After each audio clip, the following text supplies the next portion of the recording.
My last movie review, I talked about First Man, starring Ryan Gosling and Claire Foy, and I said if her performance in that was any indication of what this movie would be, I would love it. So how was it? Let's talk about it.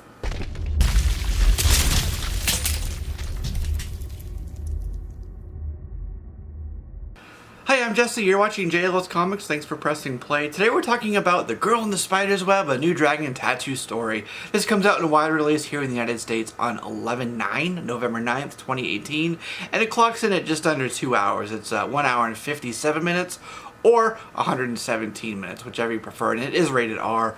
This is directed by Fede Alvarez, who you may know from 2013's reboot of Evil Dead, the Evil Dead franchise. He also directed Don't Breathe, so he brings those elements to it, those components to it. This movie stars Claire Foy as Lisbeth Salander. You know her from First Man and The Crown, Sylvia Hoeks, Blade Runner 2049, Berlin Station, and of course Lakeith Stanfield we know from Death Note, from Atlanta, from Get Out, and the other person of note from this is Stephen Merchant, who I know from Caliban. He played Caliban in the movie Logan a year or two back. So this movie, Girl in the Spider's Web, is based on the fourth novel in Stieg Larsson's Millennium franchise. It was 4 out of a planned 10. Stieg Larsson passed away 2015. David Langerkrantz took over writing duties. So this is the first of Langerkrantz's books.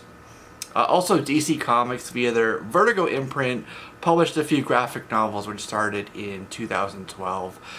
So a little bit of backstory before I get into what I thought of the movie. There are a couple other films. So the first film adaptations actually came in 2009 via 3 Swedish films. Those starred Michael Nyqvist as Michael Blomkvist and Noomi Rapace as Lisbeth Salander. This is the second American film. The first movie saw Rooney Mara and Daniel Craig in the lead roles, and despite multiple Academy Award and Golden Globe nominations, kind of faltered at the box office. So, and I'll use abbreviations, Fire and Hornet's Nest were scrapped. So fast forward 7 years, the studio decided to try again, and that's where we find ourselves now with this movie, which is a soft reboot, sort of.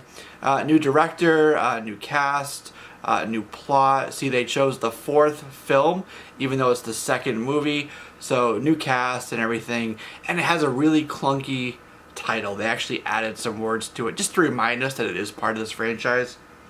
But there's 11 words in the title. Kind of clunky, right?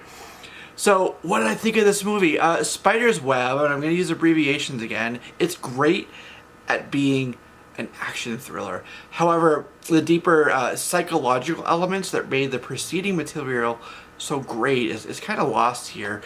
Plot revolves around the NSA, Swedish Secret Service, of course Lisbeth herself, Spider Society I should say, a program called Firefall, and Michael Blomkvist is here.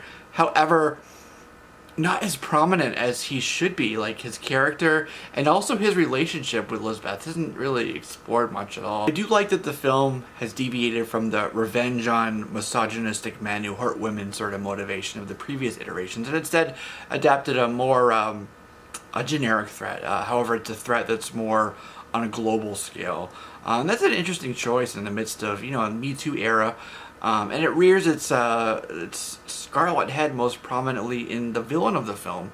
The movie's edgy and tense at times, with Alvarez, I would say, going back to his evil roots at times as well, which is a good choice. Alvarez's take is a bigger take, it's louder, and Foy's Lisbeth is more heroic. More vigilante, kind of akin to, I know a lot of people have said that, compared it to James Bond, but I'm going to say Dominic Toretto started off with, you know, the Honda Civics. It was a smaller scale, and by the last movie he's jumping off tanks and flying across, you know, buildings. So that's what I would compare him to. Elizabeth has a black Lamborghini Aventador. It's not unlike something that, like, you know, Bruce Wayne would be driving in Gotham City. Interestingly, and I didn't read the books, but I did read up on this, so kind of full disclosure there. The spiders, which are the villains, they're all named after Marvel characters, and the leader of them is actually named Thanos. So they didn't do that for the movie, but it's a fun, fun little nod there from the novels. Elizabeth is a kind of a super hacker. And she has this super technology, which at times it's like almost too easy for her. It's like, boop, boop, boop, I just hacked the NSA. Boop, boop, boop, I just hacked the BMW. It's really, with her technology, it's almost too easy to be a hacker. She's also got this, like, the supercar, the Lamborghini, with, like, super bike and handling skills. She can go across this ice and, like, slide around corners with her Volvo. And in a superhero-dominated world, that's really no surprise. But that right there is the key to the grade I'm going to give this movie. No surprise. The movie does really well at what it does, but it doesn't do anything new. Fans of the novels will, I think, be disappointed that the psychological elements are watered down, virtually non-existent, really, for this film. And Foy is great here, but her character's written lacking the depth that we know that she can have. And because this is a soft reboot, and because the other films came out so long ago, I think that many fans won't see this so much as the psychological sort of crime noir of its predecessors, and they'll see it more just as a straight, generic action film. And if that's what you're going for, you'll be perfectly satisfied. However, if you're an Elizabeth fan, I think that you might be left wanting some more. Visually, this movie is interesting. It's a bit monochromatic at times. The coloration is striking at times with the scarlet reds and some yellows, but for the most part it's just a washed out snowy landscape. But overall, I had fun with the movie. It did leave me wanting more. Again, I didn't read the novels, but I feel like I know enough about the franchise, having seen the others, that I know enough about Lisbeth and what to expect from this franchise, that I was a little bit it was a little bit lacking in that regard for me. So what I give this movie overall, I give this movie a really solid 7.5 out of 10. Go ahead and leave me your comments down below. Let me know what you thought of the movie once you saw it.